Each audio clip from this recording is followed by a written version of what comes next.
করে দরজাটা খুললেন। আল্লাহ পাক তিনি বলেন কুল্লামা দাখালা আলাইহা জাকারিয়াল মিহরাব ওয়াজাদা ইনদাহা রিজকা।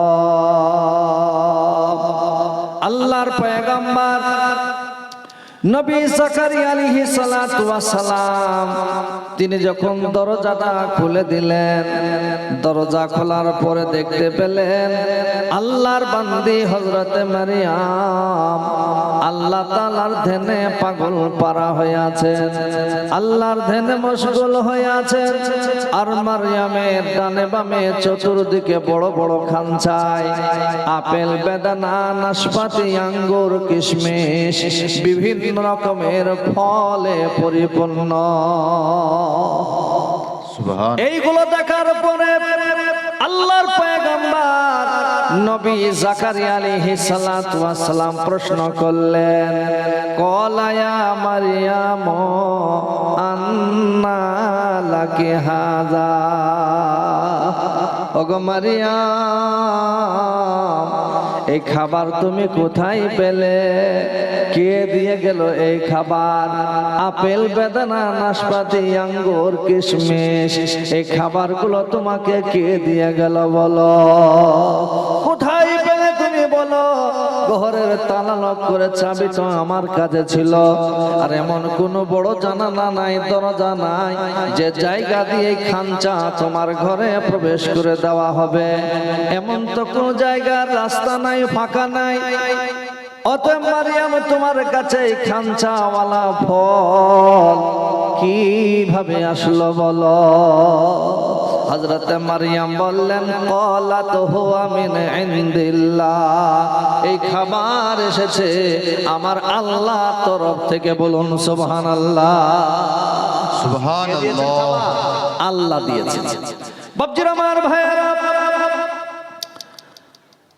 তাফসীরে ইবনে কাসির এসেছে আল্লাহর পয়গম্বর নবী মুহাম্মদুর রাসূলুল্লাহ সাল্লাল্লাহু আলাইহি ওয়াসাল্লাম তিনি একদিন নয়, দুদিন নয়, কয়েকদিন পর্যন্ত তিনি ক্ষুধার্ত অবস্থায় ছিলেন। নবী আমার খোদায় কাতর হইয়া তিনার বিবিগণের কাছে নবীজি যেতে লাগলেন।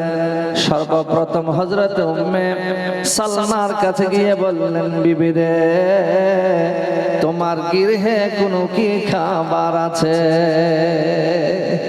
হযরত উম্মে সালমা বললেন, ইয়া রাসূলুল্লাহ, ইয়া হাবিবাল্লাহ, আমার গৃহে, আমার ঘরে কোনো রকমের খাবার নাই। হযরত উম্মে সালমার কাছে গেলেন, তিনিও বলেন, আমার বাড়িতে কোনো খাবার নাই। হযরত আয়েশা সিদ্দিকা রাদিয়াল্লাহু তাআলা আনহার গৃহে গেলেন, বিবিকে বললেন, বিবি, তোমার ঘরে কি কোনো খাবার আছে বলো?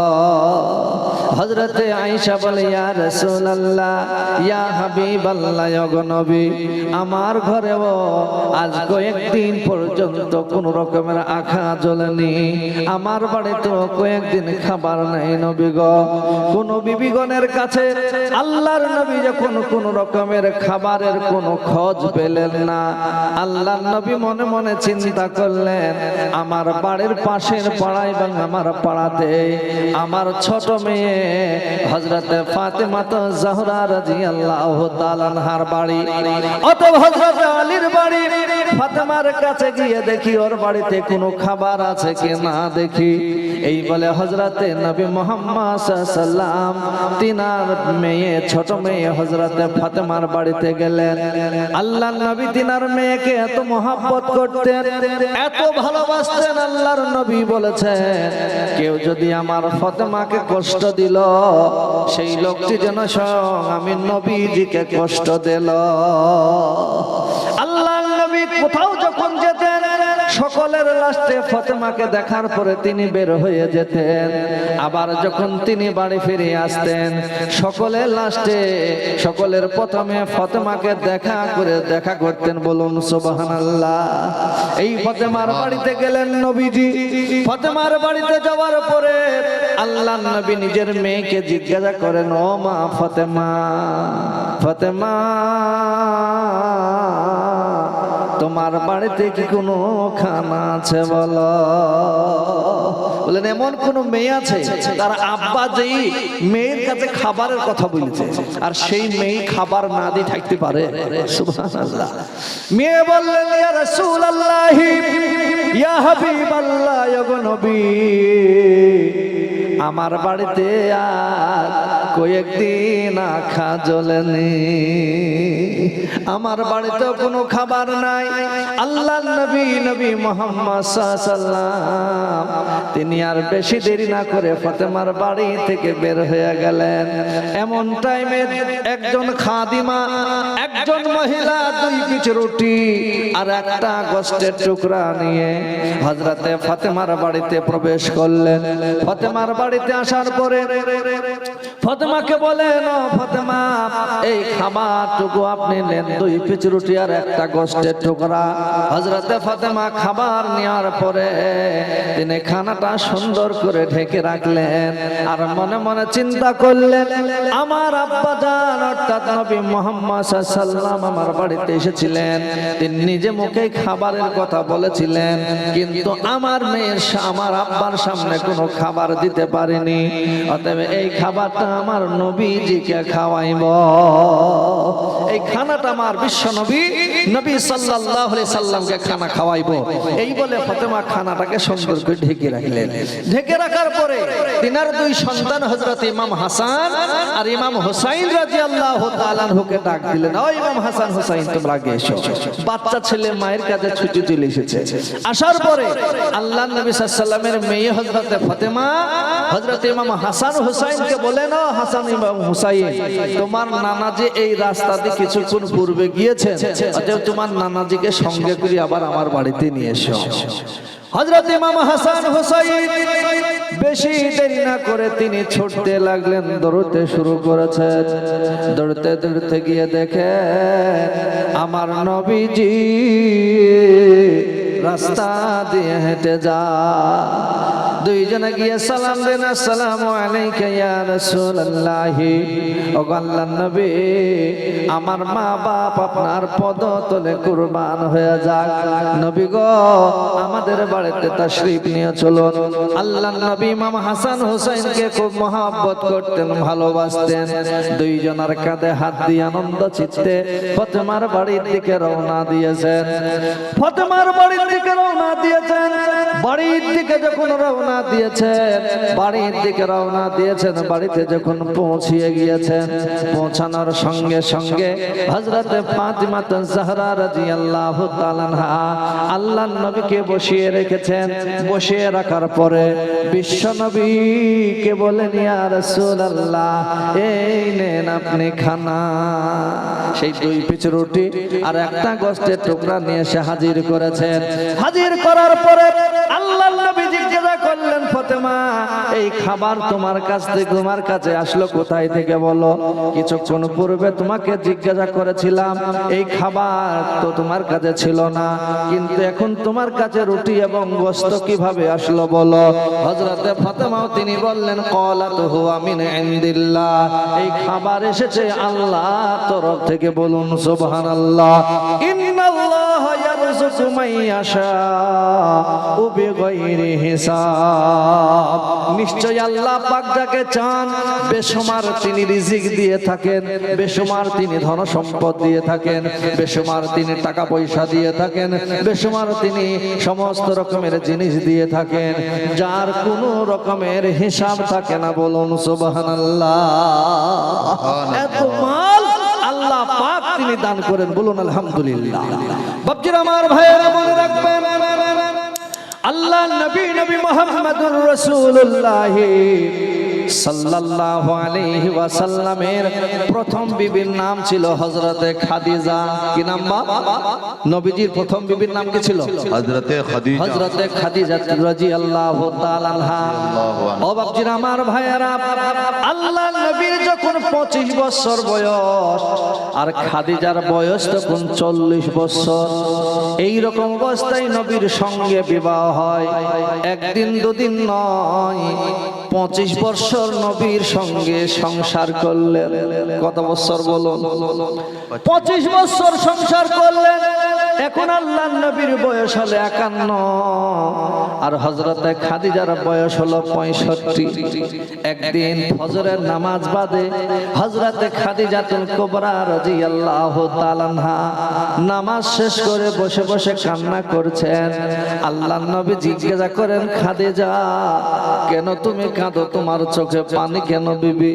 খাদিজা বলে, ইয়া রাসূলুল্লাহি ইয়া হাবিবাল্লাহ, আমি চোখের পানি বন্ধ করব মনে করেছি, কিন্তু চোখের পানি তো বন্ধ হয় না।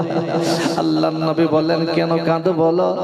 সর্বপ্রথম খাদিজা বললেন, ইয়া রাসূলুল্লাহি, কারণ জিজ্ঞাসা করার পূর্বে আপনাকে একটাই আমি ওসিয়ত করব নবী গো। আল্লাহর নবী বলেন, খাদিজা রে, কি আমার কাছে ওসিয়ত তুমি করবে বলো? খাদিজা বলে, ইয়া রাসূলুল্লাহি ইয়া হাবিবাল্লাহ, ইয়া নবী, আমার মৃত্যু যখন হয়ে যাবে দুনিয়ার অন্য কোন জিনিসের কাছে আপনার কাছে করব না, একটা জিনিসের আবদার করে যাব, আমার আশা কি পূরণ হবে না নবী গো? আল্লাহর নবী বলেন, খাদিজা রে, আমার কাছে তুমি কি চাইবে তুমি বলো? তুমি হলে আমার বিবি, আমি হলাম তোমার স্বামী, আমার কাছে তুমি আবদার করতে পারো, তবে কি আমার কাছে তুমি চাইবে বলো, ইনশাআল্লাহ পূরণ করব। খাদিজা বলে, ইয়া রাসূলুল্লাহ, 25 বছর বিবাহ হয়েছে, 25 বছরের ভিতরে কোনদিন আজ পর্যন্ত একটা জিনিসের আবদার করিনি। হয়তো কোন জিনিসের আবদার করে বসবো, আপনি পূরণ করতে পারবেন না, মনটা বড় খারাপ হয়ে যাবে, মনটা আপনার দুর্বল হয়ে যাবে। সেই জন্য নবী আজ পর্যন্ত কোন জিনিসের আবদার করিনি। আজকের দিনে আপনার কাছে একটা আবদার করব, আমার আশা কি পূরণ হবে না? আল্লাহর নবী বলেন, খাদিজা রে, কি আবদার করবে তুমি বলো? খাদিজা বলে, ইয়া রাসূলুল্লাহি, দুনিয়ার কোন ধন সম্পদ নয়, সোনা দানা চাঁদি ইত্যাদি আপনার কাছে আবদার করব না। আমার প্রাণ পাখিটা যখন বের হয়ে চলে যাবে দুনিয়া থেকে, যখন বিদায় নেব নবী গো, তখন আপনার পবিত্র চাদর দিয়ে যেন, পবিত্র চাদর দিয়ে যেন আমার শরীরটাকে একটু আবৃত করে দিয়েন, কাফনের ব্যবস্থা করে কবরে শোয়াইয়া দিবে। আল্লাহর নবী বলেন, খাদিজা রে, আল্লাহর নবী বলেন, খাদিজা, আমার কাছে কেন তুমি আমার নামে, হে খাদিজা, আমার কাছে তুমি চাদরের আবদার করলে, তার কারণটা কি তুমি বলো? খাদিজা বলে, ইয়া রাসূলুল্লাহি ইয়া হাবিবাল্লাহ, আপনার জবানে শুনেছি আযাবুল কবরি হক, কবরের আযাব হলো বারহাক সত্য নবী গো, প্রত্যেকটা মানুষের জন্য কবরের আযাব হবে। আমি মনে মনে চিন্তা করলাম নবী গো, আপনার পবিত্র চাদর যদি আমার শরীরের সঙ্গে জড়ানো থাকে, হয়তো কবরের আযাব থেকে আমি নাজাত পেয়ে যাব। আল্লাহ নবী বললেন, খাদিজা রে, চিন্তা করো না, আমার পূর্বেই যদি তুমি দুনিয়ার বুক থেকে বিদায় নাও, নিশ্চয়ই আমার পবিত্র চাদর দিয়ে তোমার দাফনের ব্যবস্থা করব। ও বাপজিরা আমার ভাইয়েরা, হযরত খাদিজাতুল কুবরা রাদিয়াল্লাহু তাআলা আনহা 65 বছর বয়সে দুনিয়া থেকে তিনি বিদায় নিলেন। বলুন, ইন্না লিল্লাহি ওয়া ইন্না ইলাইহি রাজিউন। খাদিজার ইন্তেকালের পরে বিশ্বনবী নবী মুহাম্মদুর রাসূলুল্লাহ সাল্লাল্লাহু আলাইহি সাল্লাম তিনি বসে বসে কান্না করেছেন।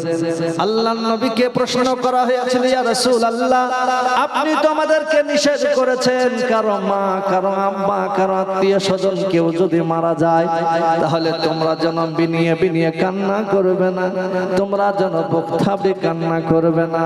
কিন্তু নবী গো,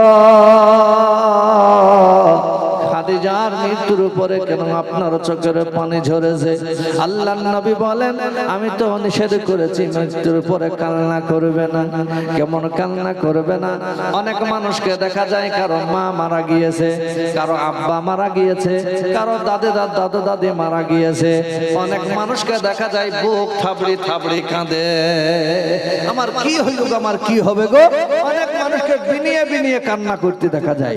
আল্লাহর নবী বলেন এইরকম কান্না করা নিষেধ, এইরকম কান্না করা পরিষ্কার হারাম। আল্লাহর নবী বলেন, কান্না তোমার চোখে আসবে কারণ মা মারা গিয়েছে, কারো আত্মীয় স্বজন কেউ মারা গিয়েছে, তার মৃত্যুর উপরে তো আপনার চোখে পানি আসবে। আপনার চোখ দিয়ে যদি আপন মনে ঝরঝর করে পানি গড়ে গড়ে পড়ে, আল্লাহর নবী বলেন এটা কান্না নয়, এটি হলো তার জন্য রহমত। প্রত্যেকটা মানুষের অন্তরে একটা রহমতের দরিয়া আছে। মানুষ যখন কোনো কষ্ট পায়, মানুষ যখন কোনো দুঃখ পায়, জাহান্নামের ভয় যখন অন্তরে জেগে ওঠে, সেই রহমতের দরিয়া থেকে পানিগুলো গলে গড়ে গড়ে গলে আপনার এই চোখ দিয়ে বের হয়। এগুলোকে রাসূল বলেছেন কান্না নয়, এটি হলো তার জন্য রহমত। বলুন সুবহানাল্লাহ। বাপজির আমার ভাইয়েরা, হযরত খাদিজাতুল